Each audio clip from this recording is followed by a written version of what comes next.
फिर कुड़ी होगी। वेख लो भी मुंडा होगा। कितनी सोनी।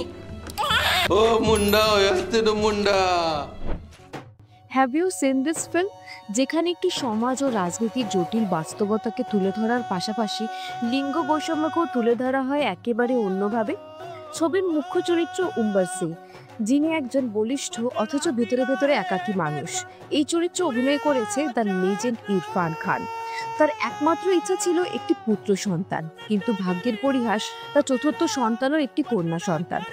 এই কন্যার চরিত্রে অভিনয় করেছে তিলোত্তমা শোক। উম্বার সিং তাকে ছোটবেলা থেকেই পুত্র সন্তানের মতো করে বড় করতে থাকে, এমনকি তার বিয়েও দেওয়া হয় এক মেয়ের সাথে। এই চরিত্রে দেখতে পাই আমরা রাসিকা দুগ্গলকে। তবে আসল টুইস্ট আসে তখন, যখন উম্বার সিং চান তার একটি নাতি হোক। ধীরে ধীরে দুজনেই জড়িয়ে পড়ে এক চরম আইডেন্টিটি ক্রাইসিসে। সমাজ, পরিবার এবং নিজের অস্তিত্ব নিয়ে তাদের মধ্যে শুরু হয় অদৃশ্য এক লড়াই। হোয়াট হ্যাপেন নেক্সট সেটা জানতে হলে আপনাকে ছবিটি দেখতে হবে। এই চলচ্চিত্রটি শুধুমাত্র একটি অপ্রাকৃতিক গল্প না, এটি সমাজের গভীর সংকট, লিঙ্গ বৈষম্য এবং পরিবারের চাপের বাস্তব প্রতিচ্ছবি। ছবির নাম কিসসা। যদি এখনো না দেখে থাকে তবে ওয়াচ ইট অন এপিকন, এবং জানাতে ভুলবেন না আপনার কেমন লাগলো এই ছবিটি।